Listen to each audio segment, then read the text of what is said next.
সময় যখন পক্ষে যায় তখন সবকিছু কতই না সহজ, বিপক্ষে গেলে সবই প্রতিকূল। ফ্র্যাঞ্চাইজি ক্রিকেটে ব্যাক টু ব্যাক ডাক, এও দেখতে হলো সাকিব আল হাসানকে। যদিও যখন ব্যাটিংয়ে নামলেন সাকিব তখন বাকি মোটে 3 বল, বলতেই পারেন কি বা করার ছিল তার। কিন্তু সাকিবই তো বলেছিল যিনি পারেন সব জায়গাতেই পারেন। ব্যাটিংয়ে সাকিব না পারলেও এক বাউন্ডারিতে 2 বলে 5 রান করেছেন আরেক টাইগার অলরাউন্ডার রিশাদ হোসেন। যদিও দ্বিতীয় কোয়ালিফায়ারে ততক্ষণে রান পার হয়েছে 200, তাতে টপ থেকে মিডল অর্ডার সবাই পেয়েছেন রানের দেখা। লাহোর কালান্দার্সের ফখর জামান 12 করে ফিরলেও 50-র দেখা পেয়েছেন কুশল পেরেরা আর মোহাম্মদ নাইম। ব্যাটিংয়ের মতো বোলিংয়েও ব্যর্থ সাকিব, বোঝাই গেছে অ্যাকশন পরিবর্তনের ধার কমেছে অনেকটাই।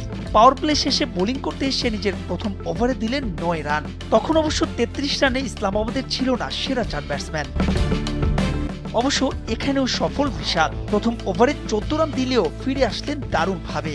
দ্বিতীয় ওভারে প্রথমেই ফেরালেন ভয়ঙ্কর হয়ে ওঠা সালমান আগাকে। নিজের তৃতীয় ওভারে প্রতিপক্ষের সঙ্গে দারুণ এক মনস্তাত্ত্বিক খেলায় মেতেছিলেন রিশাদ। তাকে ছক্কা মারার পরের বলেই ব্যাটসম্যান ফিরেছেন প্যাভিলিয়নে।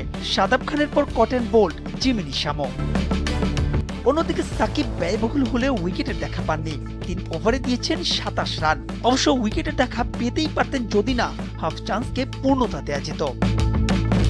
শেষ পর্যন্ত অবশ্য চওড়া হাসিতে ম্যাচ শেষ করেছে লাহোর কালান্দার্স। ইসলামাবাদ ইউনাইটেডকে তারা হারিয়েছে 95 রানে। তাতে ফাইনালের সঙ্গে রিশাদের নিশ্চিত হলো আরো একটা ম্যাচ। তবে সেখানে সাকিব নাকি মেহেদী হাসান মিরাজ, কার সুযোগ মিলছে সে উত্তর আপাতত সময়ের হাতে।